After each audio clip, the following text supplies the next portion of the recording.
Buenas noches. Alicia Martínez, te estaba buscando y ahí te veo. Buenas Sí, que noches. no encontraba el botón. Bueno, les pido disculpas de antemano porque estoy muy congestionado. Quizás hoy la exposición no salga de la mejor manera, pero bueno, vamos a hacer lo posible, vamos a tratar de hacer lo posible para que así sea, ¿eh?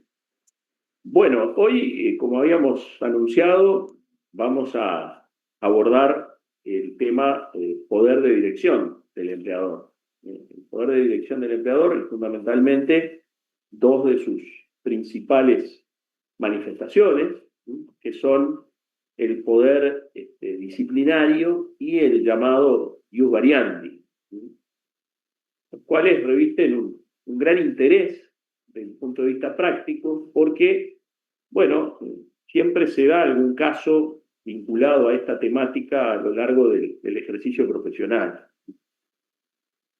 Pasamos entonces a el poder de dirección, entendido como el poder de organizar las actividades de la empresa, que va a incluir la facultad de ordenar y disciplinar el trabajo dependiente.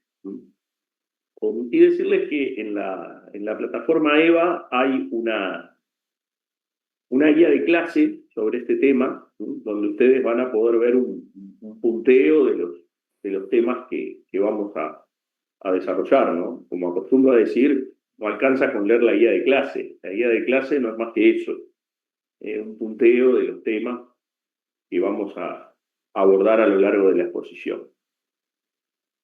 Bien, entonces el poder de dirección del empleador es entendido como un poder complejo, como un poder compuesto de varias atribuciones o facultades necesarias para conducir la actividad productiva, como por ejemplo dar órdenes e instrucciones a los trabajadores, verificar y controlar el cumplimiento de las directivas y en general de las obligaciones del trabajador, introducir variaciones en las modalidades de la prestación laboral para adecuarla a las necesidades de la empresa, crear reglamentos internos, aplicar sanciones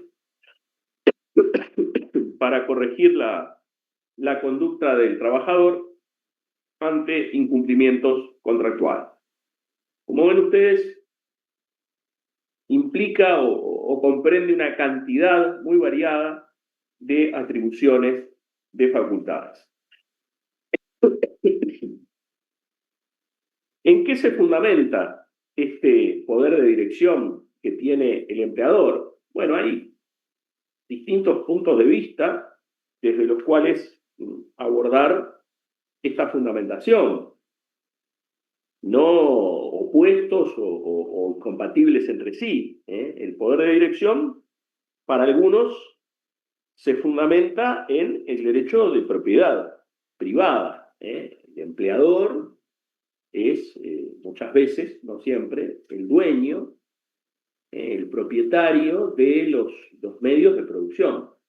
Por tanto, este derecho de propiedad implica el poder de dirección sobre la empresa.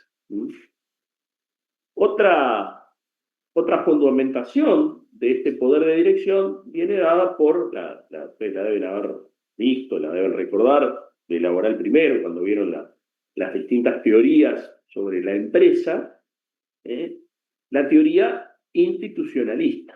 La teoría institucionalista que dice que la empresa es una comunidad de capital y de trabajo, y por tanto el empleador, como jefe y responsable de esa comunidad de capital y de trabajo, bueno, es indispensable que disponga de poderes organizativos. En esto entonces se fundamentaría el poder de dirección del empleador. Otro punto de vista establece que el poder de dirección del empleador se fundamenta en el propio contrato de trabajo. ¿Por qué? Porque a cambio del salario, a cambio del pago del salario, el trabajador acepta someterse a la dirección del empleador. Entonces, ese poder de dirección vendría dado por el propio contrato de trabajo. Hay también, si se quiere, una justificación desde el punto de vista normativo, que está dada por la libertad de empresa. La libertad de empresa prevista en el artículo 36 de nuestra Constitución. Este poder de dirección, en base a este artículo, tendría rango de derecho fundamental y un contenido que se expresa en un mínimo de libertad, ya sea en el acceso, en la organización o en el abandono de la actividad económica. En definitiva, estos poderes atribuidos al empleador tienen límites que constituyen obligaciones para este y correlativamente derechos para los trabajadores. Mucho de lo que vimos con Cecilia en la clase pasada. Y estos poderes están presentes en todas las modalidades de vinculación laboral dependiente, independientemente, y sus límites están también independientemente de que hayan sido pactados expresamente en el contrato de trabajo. Hecha esta introducción a lo que es el poder de dirección, que ustedes ya seguramente vieron incluso en el programa de Laboral Primero, vamos a entrar en una de las manifestaciones principales de este poder de dirección, que como decíamos es el poder disciplinario, la potestad sancionatoria que tiene el empleador. Y para ello, como muchas veces debemos decir que en este tema nuestro país se caracteriza por una ausencia de normas legales que limiten o restrinjan este poder de dirección. En nuestro país hay que decir que son amplias las potestades que se le reconocen al empleador en la etapa de contratación laboral y también en el transcurso de la relación de trabajo, como consecuencia de justamente la ausencia de normas legales que limite o restrinja estas potestades que tiene el empleador. Y por tanto, como en otras ocasiones hemos señalado, adquieren una gran relevancia, una gran importancia, las elaboraciones doctrinarias y jurisprudenciales que fijan pautas o reglas bajo las cuales se va a examinar la legitimidad del ejercicio de tales potestades. Una vez más destacamos entonces la relevancia, la importancia de la elaboración doctrinaria y jurisprudencial en esta materia. En cuanto al concepto, uno de los elementos inherentes a la relación de trabajo, como ustedes saben, es la subordinación, que implica del lado activo el poder de dirección del empleador y del lado pasivo el deber de subordinación del trabajador que impregna toda su actividad. Mediante el poder disciplinario, el empleador puede asegurarse el cumplimiento por el trabajador de ese deber a su cargo. El poder disciplinario ha sido definido como no es necesario que lo recuerden de memoria, pero lo señalamos acá, ha sido definido como la potestad que tiene el patrono de recurrir a la sanción como forma de prevenir apartamientos de las directivas trazadas para el trabajo y reprimir los mismos una vez consumados con el objeto de restituir el orden subordinado del trabajo. ¿Sí? Reitero, potestad que tiene el patrono de recurrir a la sanción como forma de prevenir apartamientos de las directivas trazadas para el trabajo y reprimir dichos apartamentos, una vez consumados, con el objeto de restituir el orden subordinado del trabajo. Reitero una vez más que nuestro país carece de normas legales que con carácter general regulen de manera expresa y sistemática esta potestad disciplinaria. Hay algunas referencias aisladas en distintas normas, como por ejemplo el Decreto Ley 15.180, que vamos a ver cuando veamos el subsidio por desempleo. Una de las normas en las que hay alguna referencia al poder o a la potestad disciplinaria del empleado. Veíamos hace unos minutos el fundamento del poder de dirección, y obviamente que muy emparentado con esto está el análisis del fundamento de una de las manifestaciones de este poder de dirección, como es el poder disciplinario. ¿Cuál es el fundamento? ¿En qué se fundamenta este poder disciplinario que se reconoce al empleador? Y curiosamente hay una posición que en realidad niega la licitud de este poder disciplinario, conocida como la posición negativista, que expusiera en nuestro medio el ya fallecido profesor de esta casa de estudios, Elio Sartú, quien planteaba que en realidad la facultad de castigar o de sancionar incumbiría exclusivamente al Estado.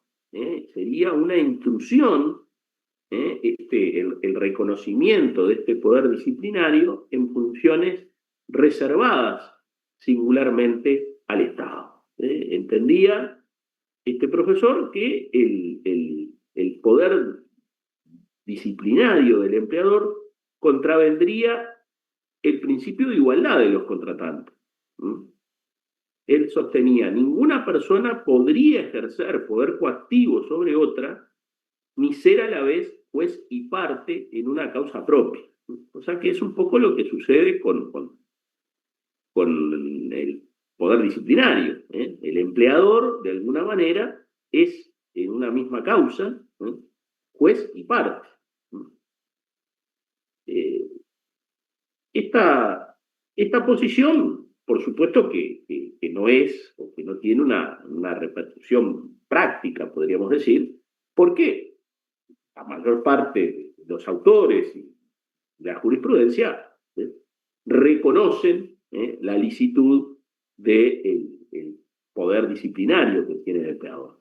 Pero es interesante ver cómo alguien puede cuestionar este poder desde la igualdad de los contratantes, desde algo tan claro como podría ser que no se sea juez y parte a la vez en un mismo asunto, en una misma causa, ¿no?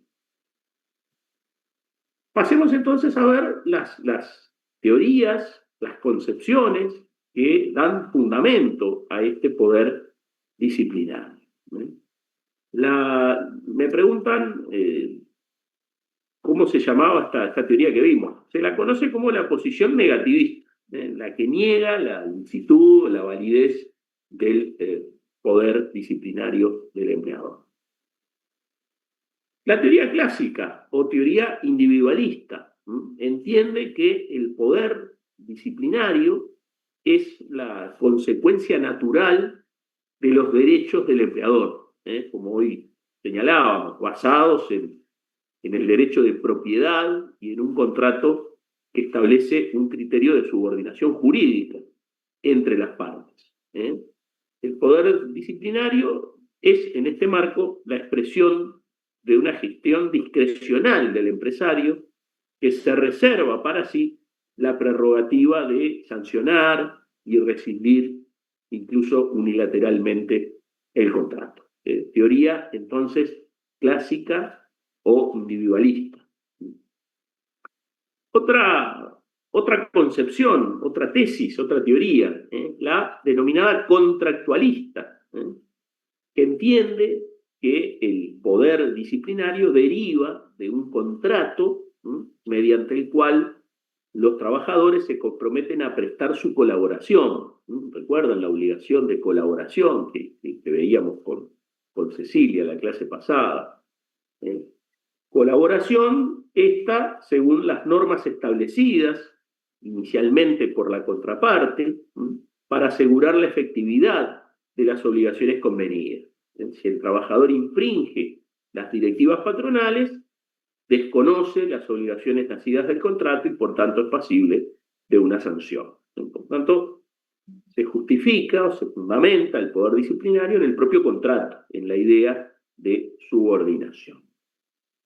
Ya mencionamos y reiteramos acá la tesis comunitaria. El autor francés, Paul Durand, fue el autor de esta tesis, de esta teoría, según la cual la empresa es una comunidad organizada y jerarquizada, cuyos miembros colaboran bajo la autoridad natural del jefe de empresa, al que se le reconocen tres prerrogativas: un poder legislativo, un poder de dirección y un poder disciplinario. Y el fundamento de estas tres prerrogativas, de estos tres poderes de que está investido el empresario, está precisamente en las responsabilidades que asume, que, como ustedes saben, consisten en guiar la empresa, asegurar la producción en beneficio de la comunidad y correr con el riesgo económico. Teoría, entonces, o tesis comunitaria. Hay otra tesis. Esto, por supuesto, que estas tesis no son incompatibles o contradictorias entre sí, ¿no? Sino que son, bueno, distintos puntos de vista, distintos enfoques respecto de, bueno, dónde está el fundamento de ese poder disciplinario que tiene o que se reconoce al empleador. La tesis de la relación de cambio, en el entendido de que los frutos del trabajo son atribuidos desde el principio a una persona distinta de quien los produce. Por tanto, esa persona, que podríamos denominar el ajeno, tiene derecho a impartir órdenes sobre el lugar, el tiempo y el modo de producción, y por tanto sancionar los incumplimientos. Tesis o teoría de la relación de cambio. Profe, disculpe, ¿podría repetir esta última? La última teoría, la de la relación de cambio. Relación de cambio, sí. En el vínculo laboral, como ustedes saben, los frutos del trabajo, lo que caracteriza la relación laboral, es que inicialmente se atribuyen a una persona distinta de aquella que los produce. El trabajador produce los frutos, pero los frutos son del empleador, que es quien asume el riesgo. Bueno, el empleador es precisamente en función de esto quien tiene derecho a impartir órdenes sobre el lugar, el tiempo, el modo de producción y, por tanto, a sancionar los incumplimientos. Y hay una última teoría que a mí particularmente me llama la atención, que en nuestro medio fue sostenida por Héctor Hugo Barbagelata, para quien, vean ustedes, el poder disciplinario, dice Barbagelata, es un sustitutivo convencional de la facultad de libre ruptura del vínculo jurídico laboral. Sustitutivo convencional de la facultad de libre ruptura del vínculo jurídico laboral. Es interesante cómo él concibe el poder disciplinario a partir de la, podríamos decir, distinta posición o distinto interés que tienen en la cuestión los trabajadores, los patronos y el Estado. Vean ustedes qué interesante lo que él dice. Dice, bueno, para el trabajador, ante la posibilidad de ser sancionado disciplinariamente, dice, para el trabajador, en definitiva, es menos oneroso, dice Barbagelata, soportar la arbitrariedad, conservando el medio de subsistencia, que perder el medio de subsistencia para derrotar a la arbitrariedad.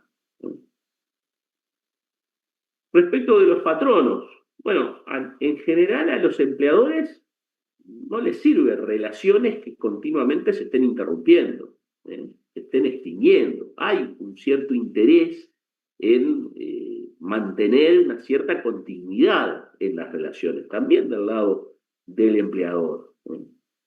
Y es claro que a la comunidad, al Estado, tampoco la benefician los despidos continuos. ¿eh? Basta ver en las noticias cómo repercute el hecho de que fueron enviados al seguro de paro, fueron despedidos trabajadores de tal o cual sector. Al Estado no lo beneficia la existencia de despidos que se den en forma continuada. Por tanto, a través del ejercicio del poder disciplinario, Barbagelata concibe una posibilidad de evitar los inconvenientes del despido mediante la admisión de sanciones intermedias, ¿eh? reservando el despido como una especie de último recurso cuando no quede otra salida. Por eso habla, me parece muy descriptivo la frase del sustitutivo convencional. Es como que, bueno, trabajador y empleador acuerdan implícitamente que se aplique esa sanción intermedia, en lugar de lisa y llanamente proceder a la ruptura del vínculo laboral ante un incumplimiento. ¿Por qué? Bueno, por el interés que las partes tienen en ese vínculo, como señalábamos anteriormente. Se trata justamente de, bueno, de evitar el inconveniente, el perjuicio que genera el despido para ambas partes, admitiendo sanciones intermedias y de última reservando el despido como un último recurso, una última posibilidad cuando, bueno, cuando no queda otra, cuando no hay otra posibilidad. Hay una mano levantada, Urruti, adelante. Buenas noches, profesor. No, siguiendo a Barbagelata, él dice que entonces que la dirección sería consecuencia del contrato, o sea, que está ligado a la dirección de el patrono y empleado, patrono empresario, perdón. ¿Puede ser? ¿Sí? No. Bien. Gracias. Lo que me interesa destacar es este fundamento práctico, ¿no? Cómo se puede concebir al poder disciplinario como una especie de mal menor, ¿no? Para el trabajador. Bueno, ¿cuál sería la otra posibilidad? Que ante un incumplimiento se rescinda el vínculo. Bueno, admitamos la posibilidad de mantener el vínculo, a pesar de lo que implica la potestad disciplinaria, para no tener que justamente extinguir el vínculo laboral. Y hay como una especie de aceptación implícita, tácita, si se quiere, entre las partes. ¿no? Me parece muy interesante esta posición que simplemente tiene un fundamento práctico. ¿no? Noris Noble, adelante. Buenas noches, profesor. Sí, dos cositas. Sí, cuando nosotros hemos trabajado, esto siempre se ve que tiene que haber un equilibrio entre la obediencia al patrón y también la potestad que él tiene de disciplinar. Pero más allá, lo que le quería algo práctico, profesor, usted sabe que en el IVA el poder de dirección no está disponible para seguir la PPT. Que a mí por lo menos me gusta seguir la PPT con lo que usted va dando. Está el poder disciplinario, sí, pero ya se va por otro lado. No sé si me entiende lo que le estoy diciendo, profesor. Sí, sí, le entiendo, pero me voy a fijar, pero me quedé con No la idea está, de que estaba no, activada. no está. Dice no disponible. Vio que dice obligación del empleador, obligación del trabajador. Poder de dirección dice no disponible. Poder disciplinario sí está disponible. Le digo porque es útil Me voy para a fijar memorizar especialmente se va. para, en todo caso, habilitársela a quien quiera seguir la exposición por ahí.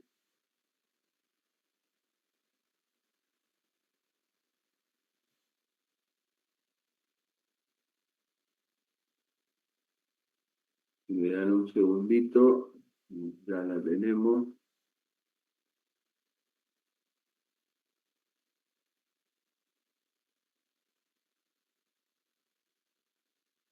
Tiene razón, quedó no quedó como quería.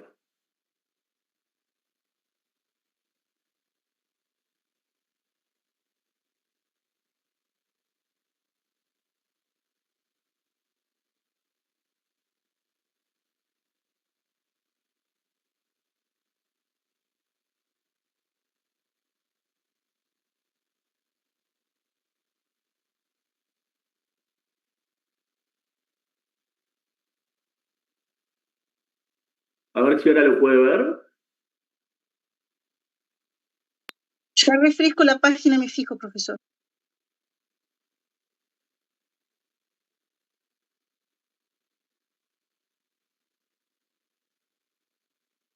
Bueno, a mí me sale como que lo podrían ver.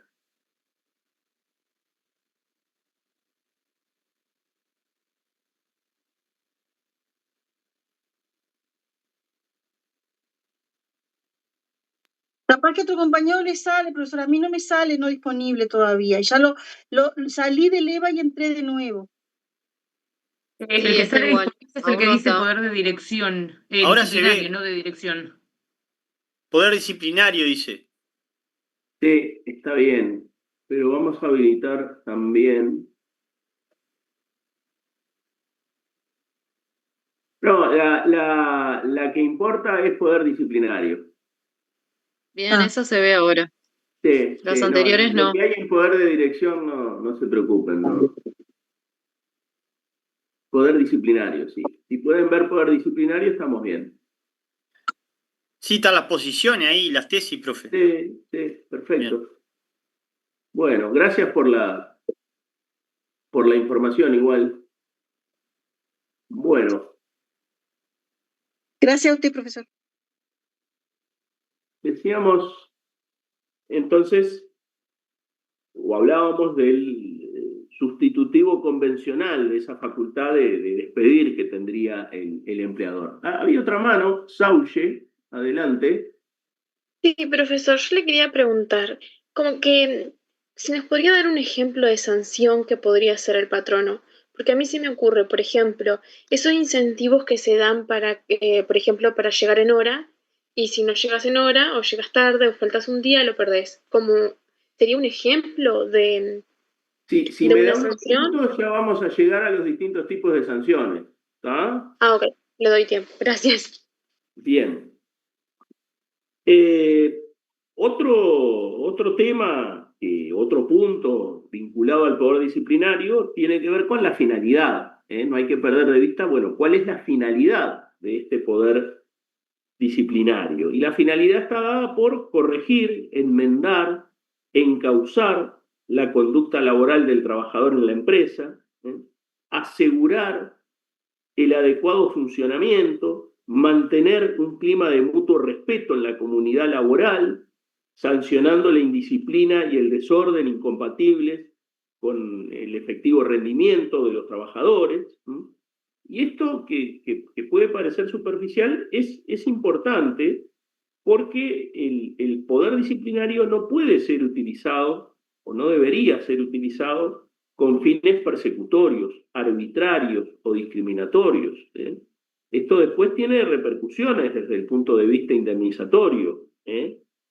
El poder disciplinario no puede ser guiado por móviles o causas extralaborales. Quédense por ahora con esto que es importante, el que el poder disciplinario no sea utilizado con un fin persecutorio, arbitrario o discriminatorio. Esto podría decirse o aplicarse a cualquier facultad patronal, pero especialmente en lo que hace al poder disciplinario. Roldán, adelante. Sí, buenas noches. En realidad quería decir referente a esto que usted viene haciendo referencia, que podríamos hablar del poder disciplinario y el derecho sindical. Muchas veces podemos decir que se pueden producir interferencias allí, porque se considera que es como una alteración del contrato de trabajo, pero sin embargo, ese derecho está legitimado y muchas veces se producen, vamos a decir, conflictos a ese nivel. Bien. Bueno. Vamos a ver justamente ahora, entonces, los distintos tipos de sanciones disciplinarias. Pese a no haber una regulación legal que con carácter general se refiera a este tema, se reconoce un elenco, podríamos decir, bastante amplio de sanciones disciplinarias. En primer lugar, podemos referirnos a las llamadas sanciones morales, una advertencia, una amonestación, un apercibimiento, distintas denominaciones para aludir a este tipo de sanción que por sí sola no tiene una consecuencia económica, quizás no tenga demasiada importancia, pero adquiere importancia cuando hay una reiteración de faltas. La reiteración de una falta provoca justamente la aplicación de sanciones más graves. En términos futbolísticos, podríamos decir, estas sanciones morales son una especie de tarjeta amarilla, ¿no? Bueno, tarjeta amarilla, si disculpen,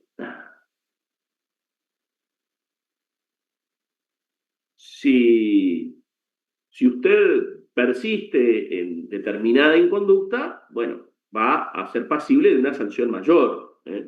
Bueno, esto es lo que sucede o para lo que sirven estas sanciones disciplinarias, y van a ver cómo todo esto se relaciona con los principios que debe observar el empleador para aplicar lícitamente el poder disciplinario. Sí, Roldán. Sí, y el máximo, por así decir, la máxima sanción es el despido, que usted dijo que es el último recurso, pero tiene que ser algo gravísimo, ¿no? Como también podríamos decir el tema del sumario, que eso sí, ya es un procedimiento que el empleador, bueno, tiene que entrar a investigar, ¿no? Si el trabajador ha incurrido, no, en determinada falta. Eso ya es otra cuestión, ¿no? Pero bueno, aparte también pueden ser multas. Vamos a decir, también multas se les puede aplicar. Bueno, yo ahí discrepo con lo que usted está diciendo, ¿no? La multa justamente no es una sanción reconocida en nuestro ordenamiento. Pero bueno, ahora lo vamos a ver. Ahora lo vamos a ver. Urruti, adelante. Profe, hay en sanciones, por ejemplo, la advertencia, la amonestación, ¿serían, por ejemplo, llegadas tardes? No, la llegada tarde es la falta. La Bien. sanción es la amonestación. Son dos cosas Bien. distintas, ¿no? Una cosa Y es la la falta, por ejemplo, faltar al otra trabajo. cosa es la sanción. Y está bien. También puede ser la sanción. Vamos a seguir viendo el elenco de sanciones, ¿está? Como decíamos, las sanciones morales, advertencia, amonestación, apercibimiento. No tienen una pérdida o no significan una pérdida de tipo económico para el trabajador. A diferencia de lo que ocurre con las suspensiones disciplinarias. La suspensión disciplinaria es definida por Barbagelata como la interrupción forzada del trabajo con privación del salario. Interrupción forzada del trabajo con privación del salario, impuesta al trabajador y relacionada con el incumplimiento de sus obligaciones contractuales.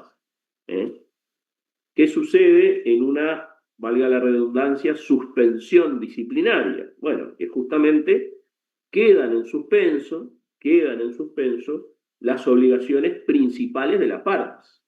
Trabajar por el lado del trabajador y pagar el salario por el lado del empleador. Esto, obviamente, que por un lapso breve, acotado en el tiempo. ¿Cuánto se puede sancionar disciplinariamente? ¿Cuánto se puede suspender? ¿Hay algún máximo? ¿De dónde surge? Me dicen 15 días. ¿Y de dónde surge eso? ¿Yo podría sancionar por un mes? ¿Por 2 meses? Me dicen que no. No. Jurisprudencialmente. Ahí está. Bueno, es un poco así. En realidad, no hay ninguna, a diferencia de lo que ocurre en la actividad pública, donde el estatuto de los funcionarios de la administración central o los distintos estatutos de los distintos organismos públicos prevén incluso suspensiones sin goce de sueldo superiores a los 15 días. En la actividad privada hay un consenso generalizado, una especie de uso y costumbre, podríamos decir, de que no es posible sancionar por más de 15 días.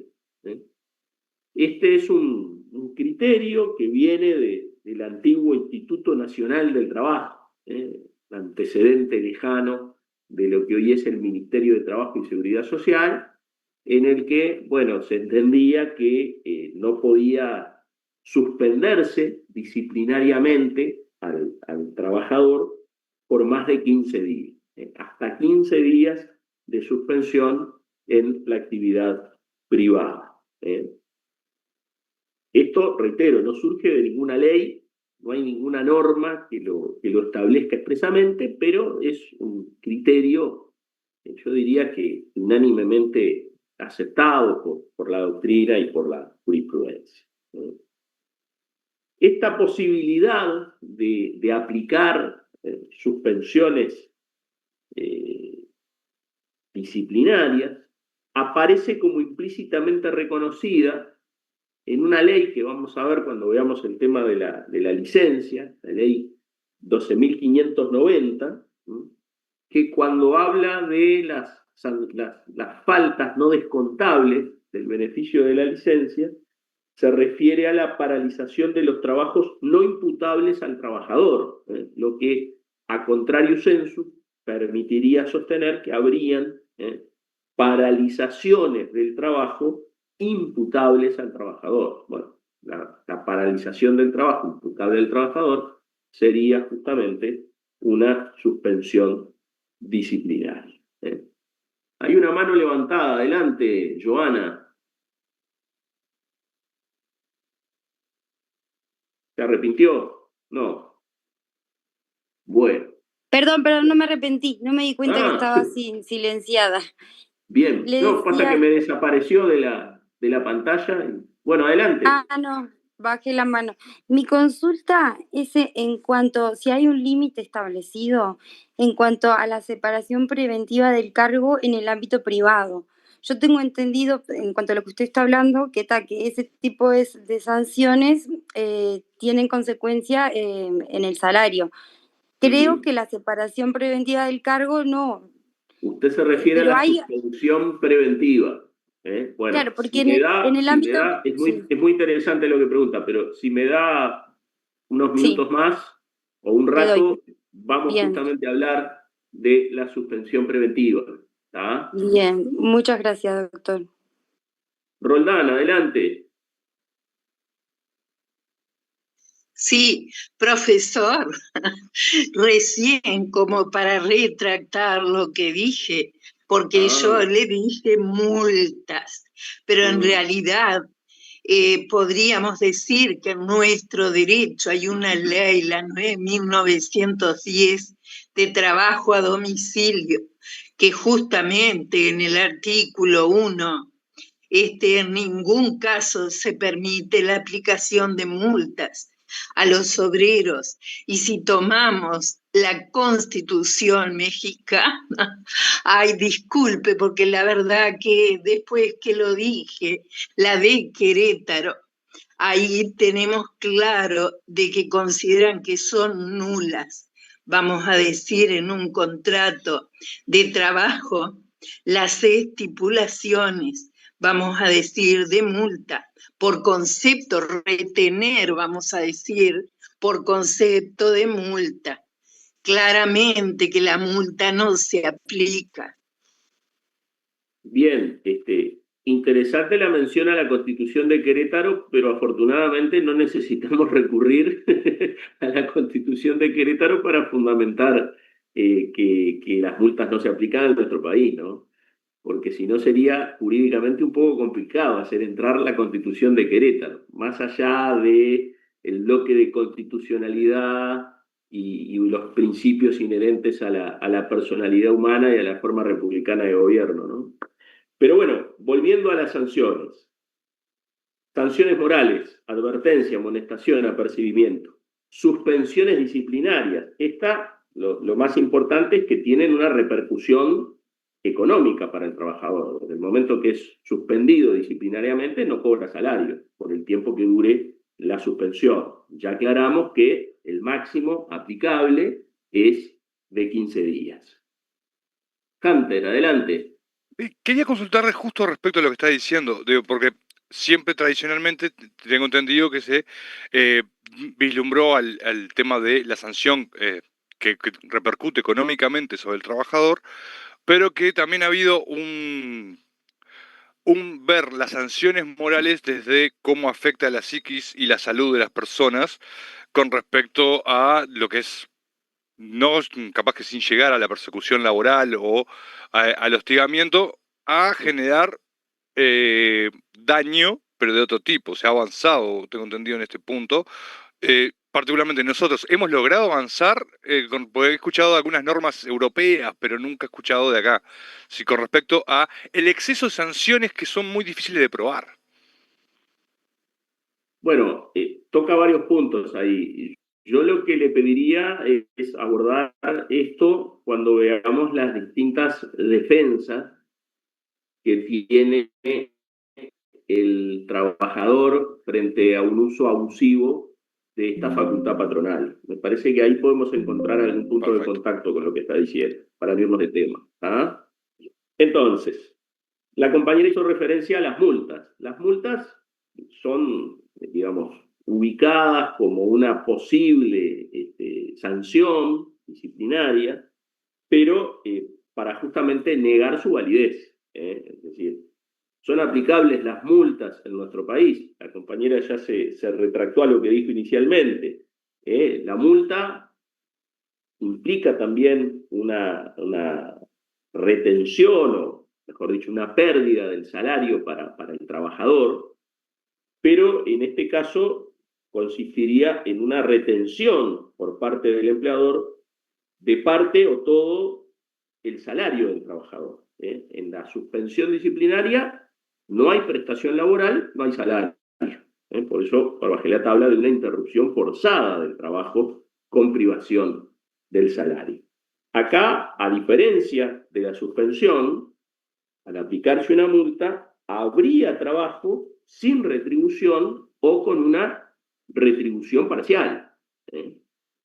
Esto que parece tan loco, en realidad, la ley del año 15, la ley de 8 horas, la ley 5.350, preveía la posibilidad de su aplicación. Sin embargo, la compañera también planteó la prohibición expresa de aplicar multas en la ley 9.910, que tendría un ámbito de aplicación más reducido al trabajo a domicilio, pero lo cierto es que las multas son rechazadas por la jurisprudencia como una forma de sanción disciplinaria, por lo que se está poniendo en el chat, por el principio de intangibilidad del salario.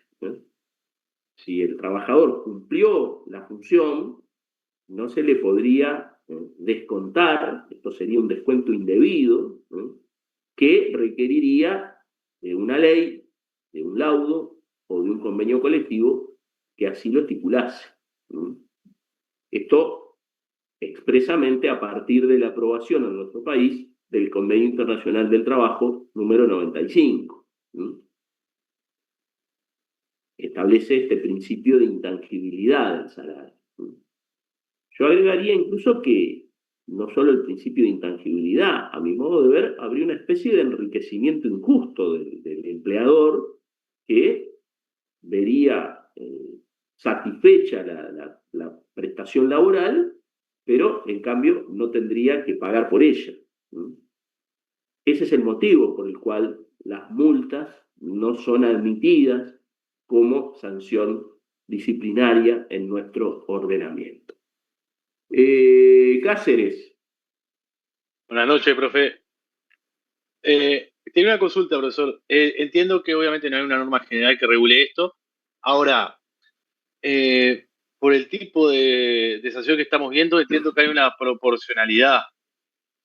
Ahora, en función de la falta cometida por el empleado. Ahora, la compañera mencionó la realización de sumarios. ¿En el ámbito privado aplica la realización de un sumario? Vamos a hablar de eso también más adelante. Ok, porque no me quedó claro que entiendo que se debe basar en la doctrina también y en la jurisprudencia a la hora de aplicar las sanciones proporcionalmente a la falta, pero... A modo de adelanto, spoiler. no hay una obligación en la actividad privada del empleador de realizar un procedimiento sumarial, a diferencia de lo que ocurre en la actividad pública. A modo de adelanto nada más. Después vamos a volver. Perfecto. Impecable, profe. Y quería aclarar, y una cosa nomás quería aclarar también, ya de la mano de lo que dijo Roldán, que dijo de las multas, tampoco es legal aplicar las modificaciones de las condiciones laborales de trabajo como sanción. Muy bien. ¿Y por qué tampoco se puede?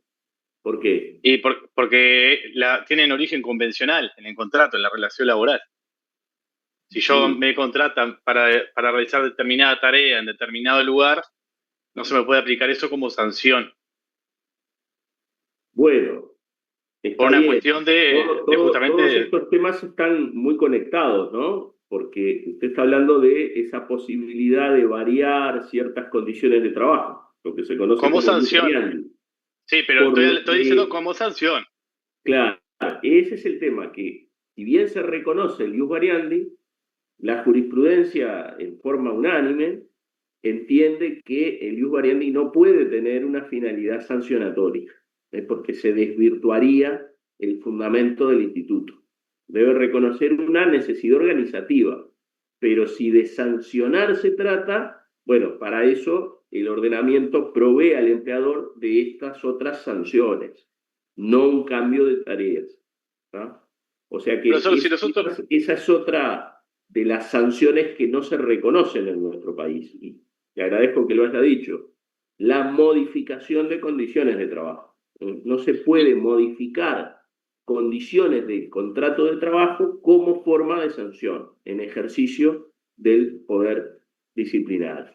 Personalmente recuerdo un caso muy interesante que tuve hace muchos años en donde la empresa ejerció el ius variandi, obviamente que con una finalidad sancionatoria que estaba encubierta, no era tan fácil, no era tan evidente, pero se logró demostrar que el ejercicio, en ese caso concreto, del ius variandi, tenía, por distintos motivos, una finalidad sancionatoria y se hizo lugar a la indemnización por despido que se reclamó en su momento. Bien, Noble. Para traer a colación un caso, profesor, una vez que yo trabajaba en un free shop, una compañera pechó una cristalería de Bohemia, que eran cristales de Bohemias carísimos. Entonces, corría el riesgo de que si le descontaban eso, no cobraba por un año la muchacha. Y gracias a la intangibilidad del salario, no le descontaron. Es un caso práctico, digo, que los accidentes de trabajo, cuando corre una pérdida pecuniaria el patrón, el empleador, para sancionarlo económicamente es muy gravoso para el empleador, para el empleado. Y otra pregunta, a ver si eso también se le puede llamar inembargabilidad del salario, ¿es lo mismo? No, la inembargabilidad es otra cosa. Tiene que ver con la afectación del salario, pero lo vamos a ver cuando veamos la protección del salario en sus distintos planos, es una cosa diferente. Entonces sería intangibilidad nomás del... Intangibilidad. Sí. Gracias. Bueno. Y como de alguna manera habíamos adelantado, la última sanción sería el despido. El despido por notoria mala conducta que al darse en el marco de esa eximente legal, eximiría, valga la redundancia, al empleador de pagar la indemnización por despido. El empleador también podría simplemente, sin llegar a considerar una indisciplina como notoria mala conducta, bueno, abonar el despido, proceder al despido y, bueno, indemnizar al trabajador en tanto no considere o no quiera arriesgarse a que se considere o no una notoria mala conducta. Lo que cabría preguntarse es si en realidad el despido por notoria mala conducta o no es propiamente la máxima sanción o al mismo tiempo la simple utilización del derecho que tiene el empleador de poner fin al contrato de trabajo, ¿no? Y bueno, es un poco de las dos cosas, ¿no? Puede ser vista, como decíamos, en la posición de Barbagelata como el último recurso, ¿no? En los hechos funciona un poco de esa manera, ¿no? A la hora de analizar si hay o no una notoria mala conducta, el despido, bueno, debería ser, salvo las excepciones que vamos a ver cuando analicemos más en profundidad el concepto de notoria mala conducta, bueno, debería ser la última sanción, el recurso extremo, ¿no? La jurisprudencia justamente aprecia o ve el despido por notoria mala conducta como la solución extrema cuando razonablemente se descarten otros intentos de solución y la relación laboral haya hecho crisis de modo tal que no sea posible continuar por causa imputable al trabajador, ¿no? Desde la posición de Barbagelata, que ve al poder disciplinario como ese sustitutivo convencional de la facultad de rescindir el contrato, bueno, esto excedería el marco del poder disciplinario, ¿sí? En tanto implica justamente la imposibilidad de conservar el vínculo, ¿sí? Por tanto, bueno, desde ese punto de vista, el despido sería incompatible con la idea del poder disciplinario como un sustitutivo del despido. Bien. No sé en qué orden estaban. Cáceres. No, bajé la mano, profe, porque justamente iba a mencionar que iba en contraposición al principio de continuidad laboral, que entiende las dos partes y entienden que el despido es excesivo justamente y excede las potestades disciplinarias del empleador, desde la posición de Barbagelata. Pero eso iba a decir y justo te lo dijo, así que estamos bien, profe. Bien. Hunter. No, yo quería argumentar un poco, me parece que el despido por notoria mala conducta sí conlleva lo de sanción, porque capaz que lo estoy viendo mal, pero yo vislumbro primero el despido como una posible sanción entre el incumplimiento de las tareas o algo, porque para llegar a notoria mala conducta no es porque el patrón lo decide o porque una falta menor.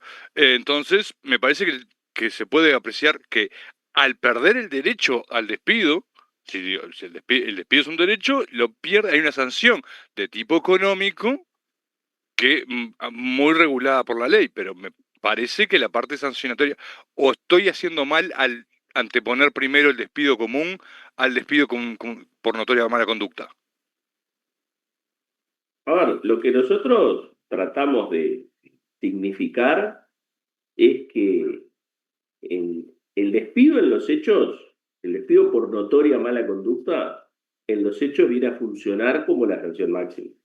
Eso creo que no hay duda de que es así.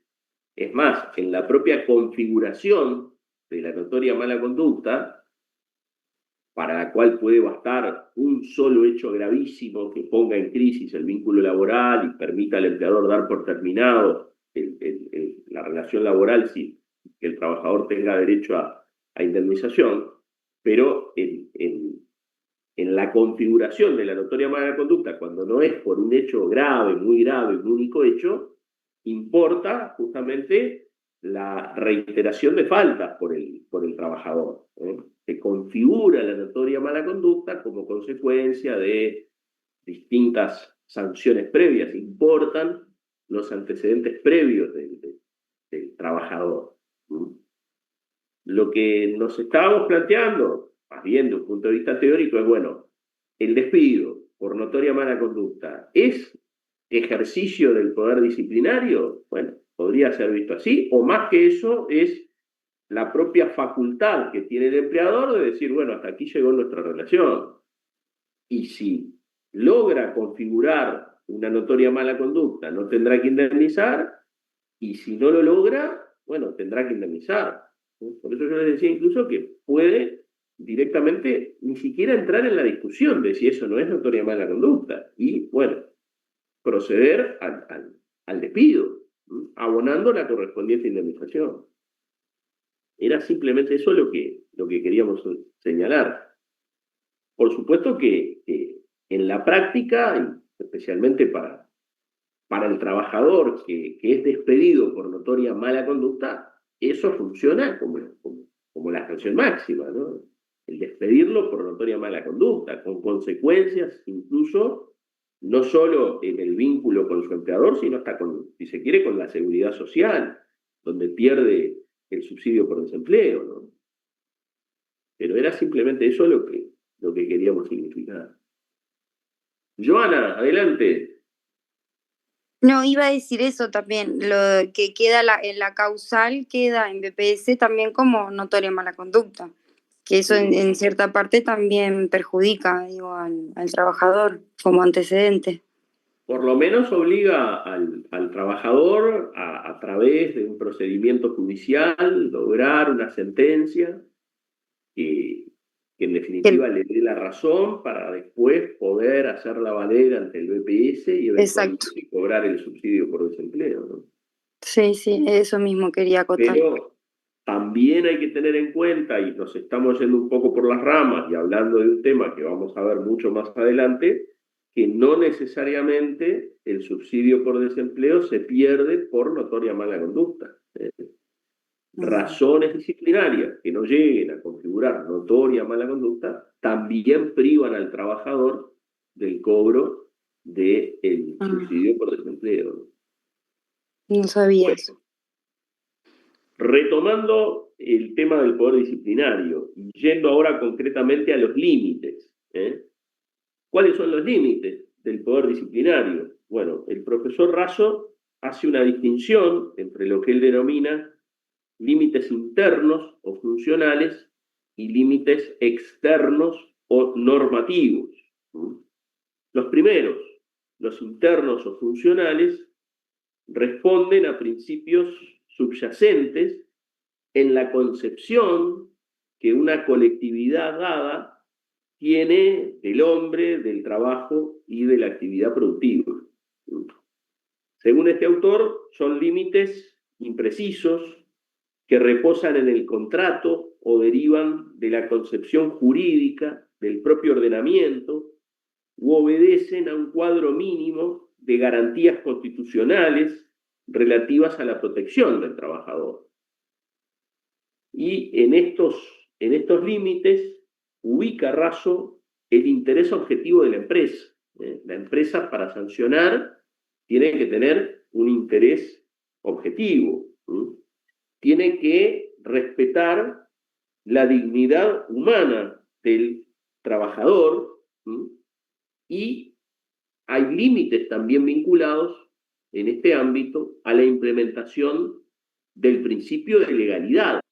El principio de legalidad que implica la sujeción a reglas tales como no hay crimen sin ley que lo establezca, No hay crimen ni pena sin ley que lo establezca, del tema de la irretroactividad de la norma, el famoso aforismo non bis in idem, no se puede sancionar dos veces por la misma falta, el tema de la proporcionalidad de la sanción, la individualización de la pena, todas reglas que tienen que ver con la implementación del principio de legalidad al que hacíamos referencia.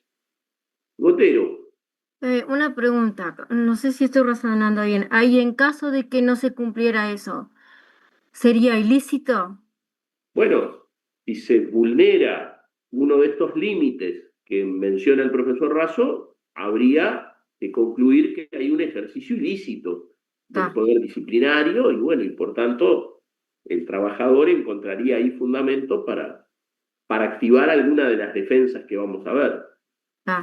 Gracias, profesor.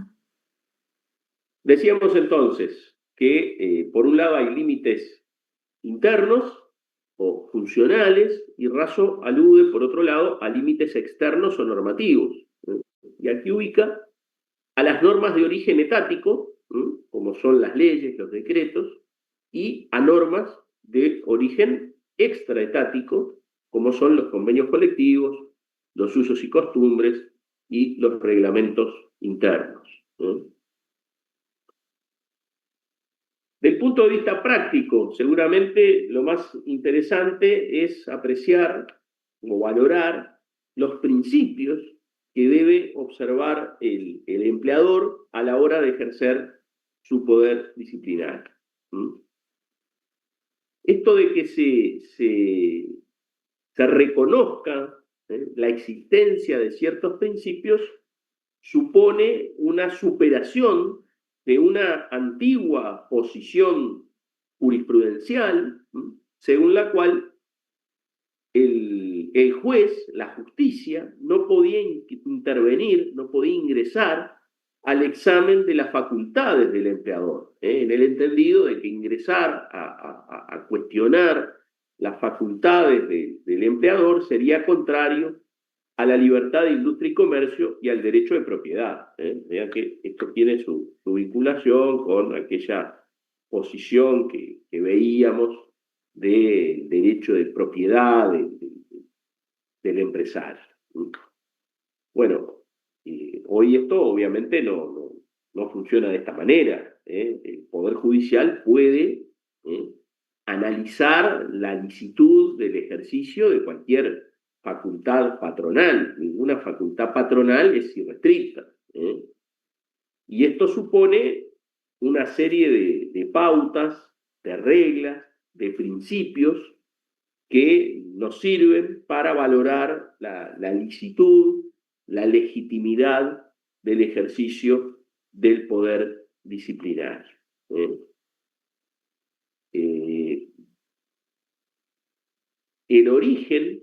El origen de estos principios está en los principios generales del derecho, lo que es el derecho de defensa. Y hay que también señalar una fuerte influencia de principios que vienen de otras ramas del derecho, claro está que con las debidas adaptaciones a las características y a las peculiaridades del derecho del trabajo, como por ejemplo el ya mencionado non bis in idem, proporcionalidad, gradualidad, etc. Tenemos acá el fruto de elaboraciones propias y originales de la jurisprudencia para limitar y democratizar el ejercicio de esta facultad patronal. ¿Cuáles serían estos principios que debe observar el empleador? Bueno, en primer lugar, se señala el respeto de la dignidad del trabajador. El ejercicio del poder disciplinario debe respetar la dignidad del trabajador. La actuación del empleador en este campo debe estar guiada por criterios de prudencia, de moderación, de razonabilidad. Esto constituye una proyección directa de los principios de buena fe y de lealtad. Es una aplicación concreta de la obligación contractual del empleador de respetar la dignidad, el honor, la intimidad, la competencia profesional del trabajador. En definitiva, una pauta valorativa de la actuación global del empleador en el ejercicio del poder disciplinario. Respeto, entonces, por la dignidad personal del trabajador. Segundo principio, la existencia de una falta. Esto que parece tan obvio, en la práctica genera algunas dificultades. Para poder sancionar disciplinariamente al trabajador, el trabajador tiene que haber cometido una falta. Hay que determinar si la inconducta laboral alegada por el empleador constituye o no una infracción laboral. Y esto teniendo en cuenta que no hay, como dijimos al principio, una definición legal de lo que es una falta laboral. A veces la falta está descrita en un reglamento interno o en un convenio colectivo. Si no, va a depender del prudente arbitrio del magistrado. Pero lo que hay que tener en cuenta como principio es que no sería posible sancionar a un trabajador sin la comprobación previa y fehaciente de que ha sido responsable de una indisciplina laboral, de una falta laboral. ¿Y cuándo hay o qué es una falta laboral? Bueno, el profesor Rosenbaum identifica la falta laboral como la conducta dolosa o culposa en la que haya mediado intencionalidad o mera negligencia de su autor, de la que resulte un perjuicio efectivo o potencial para los intereses de la empresa y por cuya consecuencia el trabajador pueda ser sancionado disciplinariamente. Es el concepto que nos da Rosenbaum de la falta laboral, la falta pasible de sanción. Una conducta dolosa o culposa en la que haya mediado intencionalidad o mera negligencia de su autor, de la que resulte un perjuicio efectivo o potencial para los intereses de la empresa y por cuya consecuencia el trabajador pueda ser sancionado disciplinariamente. Aquí el autor destaca la existencia de 4 elementos. En primer lugar, un elemento material que está dado por la transgresión. Un hacer o un no hacer, una opción o una omisión de carácter real y concreto. El segundo elemento es un elemento de tipo personal, la imputabilidad al trabajador, ya sea a título de dolo o a título de culpa. El tercer elemento es un elemento teleológico, la lesión que provoca el perjuicio cierto o eventual de los intereses de la empresa, perjuicio tanto material como moral. Y por último, señala el autor la existencia de un elemento jurídico, la violación de un padrón medio de conducta que suele identificarse con lo que es la diligencia del buen padre de familia, considerando, claro está, los caracteres del sujeto, las circunstancias en que desenvuelve su actividad y, como siempre, el principio de razonabilidad. Cáceres, tenía la mano levantada. Simplemente que quería aportar a lo que estaba diciendo justamente del principio de existencia de una falta y a los criterios que estaba realizando, que podemos establecer como límite a esto justamente que el empleador no puede imponer una sanción o una conducta al trabajador cuando esta inconducta fue realizada fuera del establecimiento y encima fuera del horario laboral, salvo que justifique todo lo que está hablando usted de justamente que tenga una incidencia comprobable en lo que es el desarrollo normal de la actividad empresarial, ¿verdad? Bien. Por su parte, el profesor Raso define la falta laboral como la inobservancia de cualquier obligación laboral o la resistencia a las órdenes impartidas por el jefe. Tenemos múltiples ejemplos que todos ustedes conocen de lo que es una falta laboral, más allá de encontrar esta dificultad en la ausencia de una definición general. Pero todos entendemos que llegar tarde es una falta laboral. Ausentarse injustificadamente o sin aviso, nadie duda que es una falta laboral. El incumplimiento injustificado de órdenes, el bajo rendimiento intencional, el retirarse en horario de trabajo sin autorización, dormirse durante el horario de trabajo, son todas faltas pasibles de sanción. Bien. Alguien pone ahí, faltar al trabajo. Bueno, si yo falto porque estoy enfermo, en realidad no estoy cometiendo una falta laboral, ¿no? Ahora, si yo justamente falto sin ninguna justificación, ahí estaría cometiendo una falta laboral, pasible de sanción. Otro principio, tercero en el orden que estamos siguiendo, es el principio de proporcionalidad. ¿Qué significa esto? Que debe existir una relación adecuada y racional entre la falta y la sanción. Relación adecuada y racional entre la falta y la sanción. Hay que tener en cuenta la entidad de la falta cometida, el grado de intencionalidad, el entorno laboral y socioeconómico, los usos y costumbres de la empresa, los antecedentes funcionales, el perjuicio económico ocasionado al empleador u otros efectos perjudiciales de otra índole, como por ejemplo la pérdida de imagen, de clientela, etc. Tiene que haber, decíamos, entonces, una proporcionalidad de la sanción. La suspensión disciplinaria, por otra parte, no puede ser por tiempo indeterminado. No pueden ser sine die, como se utiliza ese aforismo. Sine die, no pueden ser indefinidas, tienen que tener una duración determinada. Principio, entonces, de proporcionalidad de la sanción. Cuarto principio, principio de gradualidad. No hay que perder de vista la finalidad correctiva a la que hoy hacíamos referencia que tiene o debe tener el poder disciplinario. Y esto conlleva implícitamente esta regla de que las sanciones deben ir en aumento en caso de que persista la indisciplina del trabajador. Principio de gradualidad.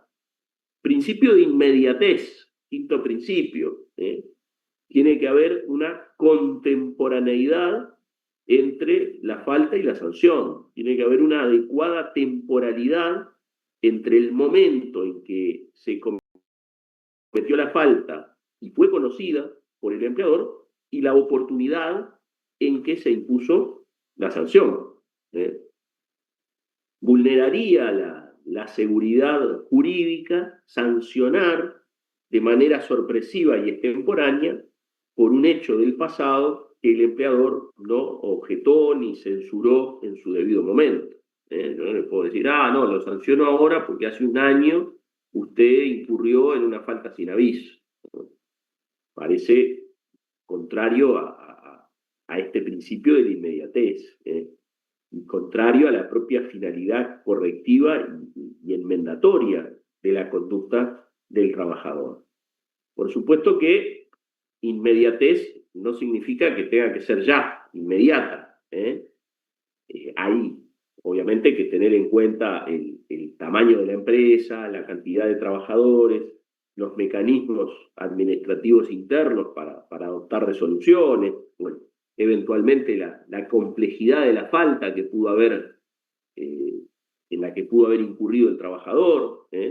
No significa que tenga que hacerlo ya, en el momento, ¿no? Pero, como decíamos, tiene que haber una adecuada temporalidad entre la comisión de la falta y el conocimiento del empleador y la oportunidad en que se impone la sanción.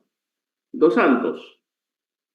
Buenas noches. Profesor, tengo una consulta con el principio de gradualidad, porque dijimos, esas sanciones van en aumento dependiendo de las sanciones, de las faltas que tenga el trabajador.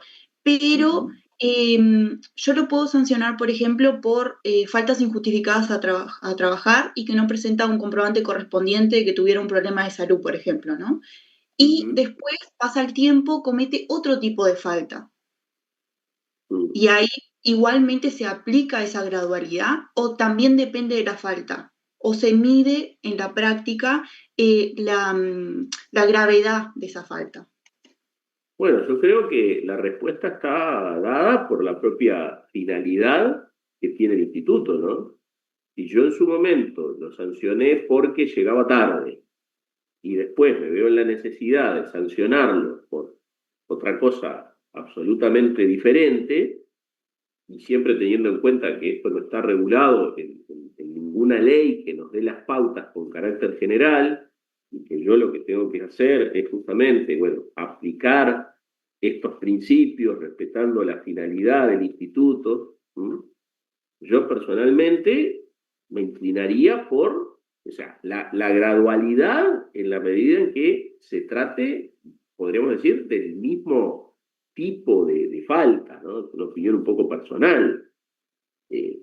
Pero si la falta no tiene nada que ver con lo que sucedió anteriormente, me parece que esa gradualidad no tendría mucha razón de ser.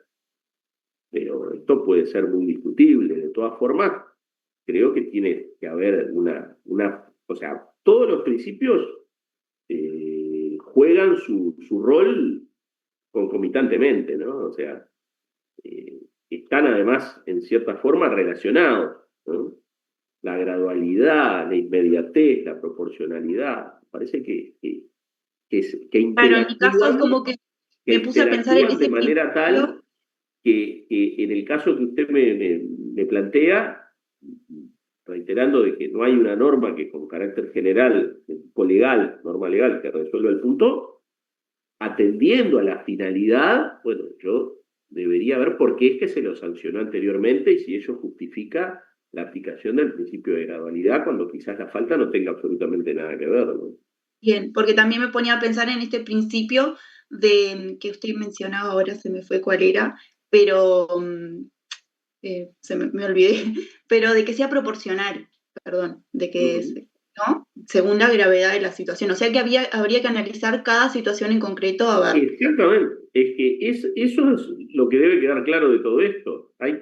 Vean ustedes todo lo que hemos dicho, ¿no? Hay que analizar el grado de intencionalidad, el entorno laboral, el entorno socioeconómico, los usos y costumbres de la empresa.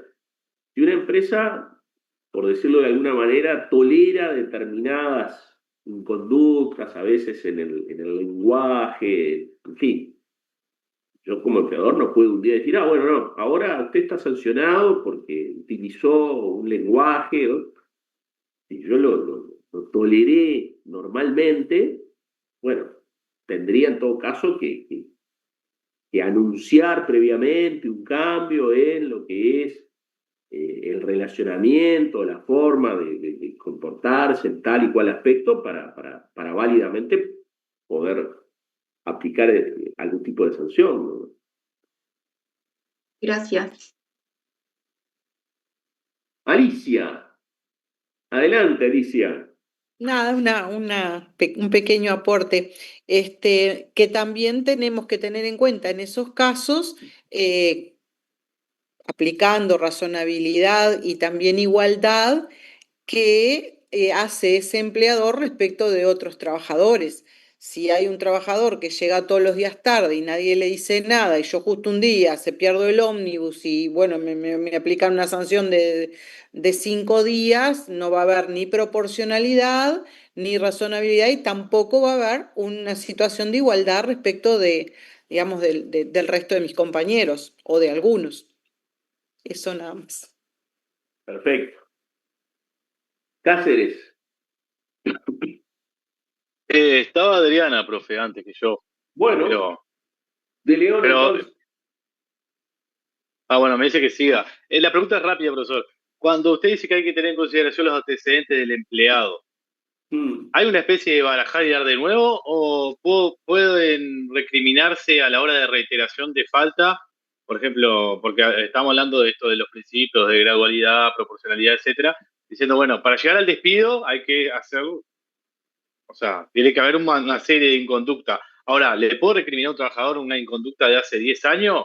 ¿Hay algo escrito? Entiendo que no debe haber nada escrito y que debe ser como usted dice. Esto depende y en función de cada caso práctico, pero por la duda quería preguntarlo. Sí, digo, se lo está respondiendo usted mismo, ¿no? Digo, si el trabajador incurrió en una llegada tarde hace 10 años, ¿usted le parece que 10 años después se puede pensar en una proporcionalidad, gradualidad con otra llegada tarde? Parece claro que la finalidad correctiva del instituto no va por ahí, ¿no? Es decir, sería de alguna manera, bueno, atiento al tiempo transcurrido, borrón y cuenta nueva, ¿no? Me parece que eso es bastante Perfecto. claro, que es como la jurisprudencia lo maneja, ¿no? El ejercicio del poder disciplinario. De León, ahora sí. Profe, solamente una consulta. Usted dijo que no había nada establecido. El tema de cuánto tiempo se puede esperar. Entiendo que obviamente no voy a sancionar o amonestar a una persona después de 2 meses, pero hay un lapso de tiempo, hay algo que en la doctrina establezca, bueno, 10 días, 15 días, una semana. No se lo podría decir porque no lo hay. Dependerá del caso concreto.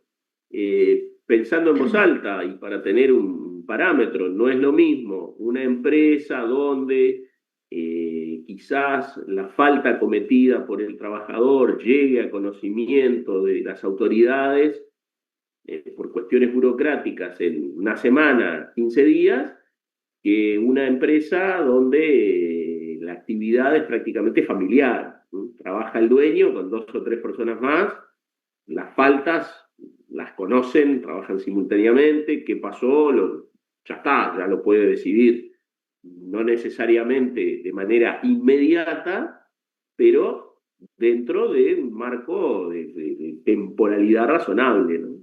Es lo único que le puedo decir.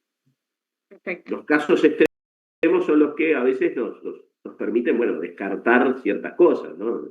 Obviamente, por más que pueda demorarse el conocimiento por el empleador, sancionar a un trabajador un año después, tenga la empresa la dimensión que tenga, no parece una cosa razonable. Pero bueno, ahí podemos encontrar muchos matices, plazos y demás, ¿no? ¿Ibas a decir algo, Alicia? Sí. Estoy charlatana hoy. Perfecto, me encanta. Gracias. También va a depender un poco de la complejidad de la eventual o posible, digamos, falta que cometió el trabajador, porque bueno, si llegó tarde y tengo todas las llegadas, bueno, ahí no tengo mucho para pensar, salvo que sea una empresa muy grande. Ahora, si es, por ejemplo, que faltó algo o que hubo alguna suerte de discusión entre compañeros o lo que sea, bueno, ahí capaz que hay que analizar más y más en profundidad y se justificaría que la sanción no sea inmediata. Este problema se va a plantear si es el trabajador que en un momento dice, ¿cómo me están poniendo esta sanción por algo que yo hice hace, no sé, una semana o hace tiempo? Entonces ahí es cuando se plantea este problema y que va a tener que el empleador también justificar cuáles fueron las razones de que no puso inmediatamente la sanción. También muchas veces pasa que los empleadores dicen, bueno, primero no lo voy a sancionar ahora porque tengo que sacar tal pedido y este trabajador es buenísimo haciendo eso, entonces voy a esperar que haga todo el trabajo ese que tiene que sacar para recién después sancionarlo. Entonces ahí podría haber una ilegitimidad, ¿verdad? Y después con respecto al tema de la frecuencia de las sanciones, muchas veces en empresas que hay reglamentos internos, que es algo saludable, si es que se aplica para todos por igual, muchas veces dice en el reglamento que, yo qué sé, vencido un año, estas sanciones quedan todas, bueno, sin efecto, se Describe. hace borrón y cuenta nueva, ¿no? O 2 años o algo por el estilo. Bien. París, adelante. Hola, buenas noches. No, solo quería comentar una apreciación.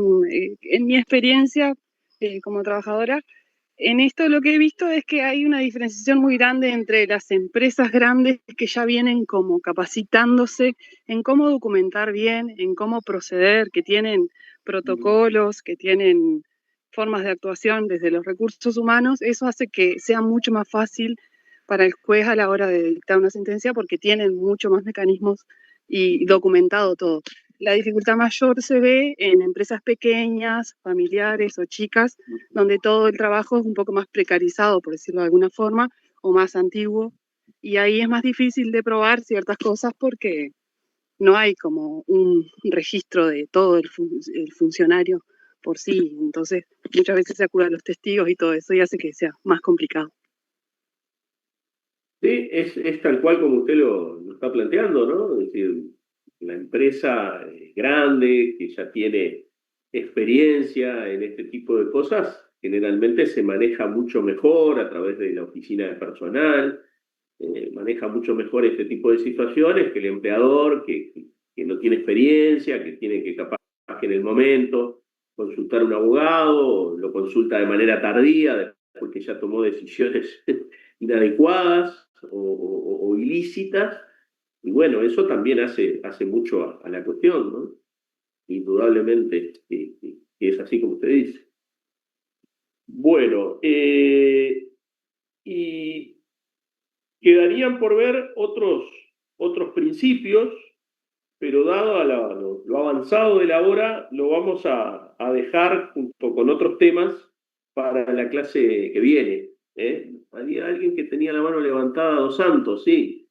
Profesor, una consulta, igual me la puedo guardar para la clase que viene si quiere, pero es cómo cómo se reflejan las sanciones en los recibos de sueldo, por ejemplo, si tienen que ir separado y si estas sanciones se comunican a algún organismo, porque entiendo como no hay regulación, sería más algo interno de la empresa, solo por reglamento interno y sería la aplicación.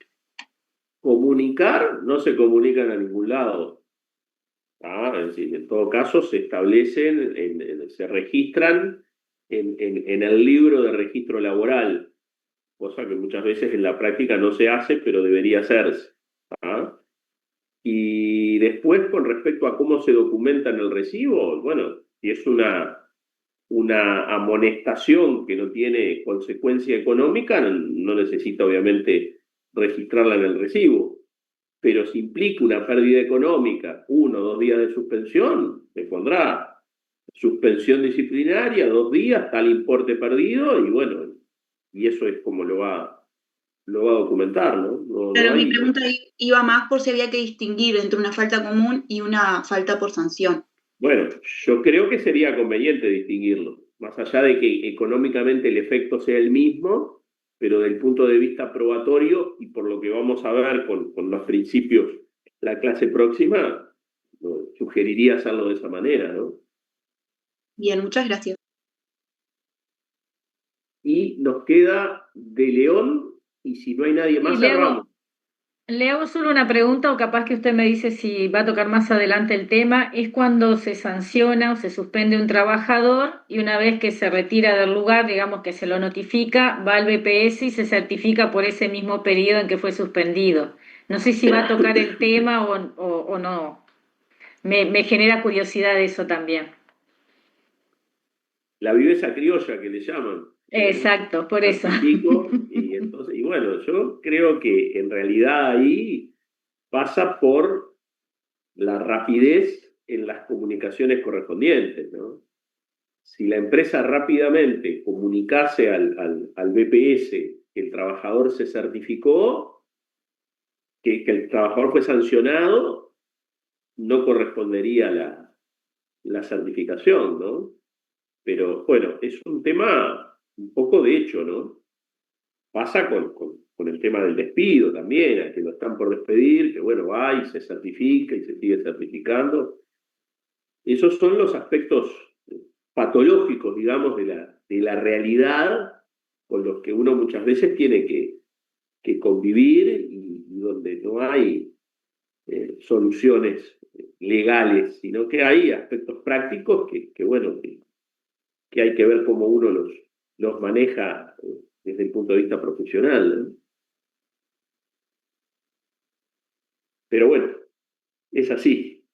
La viveza criolla que le llaman. Hoy me van a sancionar, me certifico, y bueno, yo ahí o podré poner en conocimiento al BPS que esa persona estaba sancionada cuando se certificó, o dejaré para aplicarle la sanción cuando en algún momento se digne a reintegrarse al empleo, ¿no?